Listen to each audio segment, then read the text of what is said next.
اب ہمارے نوجوانوں کو دیکھ لیں، کان میں بندہ ہے یہ لٹک رہا ہے اور پیچھے پونی باندھی ہوئی ہے۔ ایک دفعہ تو ایک ایئر وائی کے اندر نوجوان تھا، میں نے دیکھا، میں سمجھا لڑکی ہے، اتنے لمبے لمبے بال اس کے، پینٹ شرٹ پہنی، تو میں نے یوں منہ کر کے میں نکلنے لگا، ایک دم آواز آئی تو مردانہ آواز، میں نے کہا یہ کہاں سے دھوکا ہوا، دیکھا تو مرد تھا۔ شکر ہے یہ مجھے نہیں محسوس ہوا، تھا مرد تھا واقعی وہ۔ لیکن اتنے بڑے بڑے بال تمہارے یار، لڑکیوں والے بال رکھے ہوئے، یہ لعنت کے مستحق ہوں گے۔ اور لڑکی ہماری کہتی ہیں ہم، میرا جسم میری مرضی، ہم لڑکوں سے کم نہیں ہیں۔ اور ابھی وہ گن پوائنٹ پہ موبائل چھین لے، زمین پہ گر جائیں گے، پھر اپنا عورت ہونا یاد کریں گے، تمہیں اپنی بہن بھی یاد ہے، تم میرے بھائی کی طرح ہو، ابھی تو تم لڑکوں کی طرح برابر تھے، ٹکر مارو نا اس کو ذرا۔ تو یہ خواہ یہ مرد بننے کے چکر میں پینٹ شرٹیں پہنی ہوئی ہیں صاحب، بال چھوٹے چھوٹے کیے ہوئے ہیں، آنٹیوں نے بھی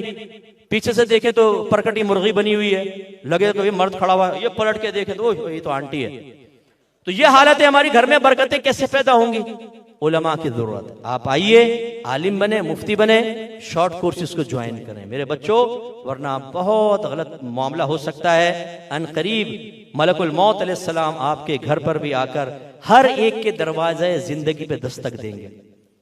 اگر ہم نے اللہ کو، رسول کو، قرآن کو، حدیث کو، علماء کو، علم دین کو معمولی سمجھ کے چھوڑ دیا اور اپنا ایک لائف سٹائل بنایا، اور وہی بات کہ ہمیں نہ سمجھاؤ بھائی تم نے اپنی قبر میں جانا ہے، ہم نے اپنی قبر میں جانا ہے، یس آپ نے اپنی قبر میں جانا ہے، اور یہی ہمیں خوف ہے کہ آپ کو بھی قبر کے حالات کا پتہ نہیں ہے، موت کی سختیوں کا پتہ نہیں ہے، میدان محشر کی ذلت اور رسوائی ابھی حقیقتاً آپ کے پیش نظر نہیں ہے، اللہ کی شان بے نیازی آپ نہیں جانتے ہیں۔ اگر اللہ تعالیٰ نے ناراض ہو کر جہنم میں ڈال دیا، ایک لمحے کا عذاب برداشت نہیں کر سکتے ہیں،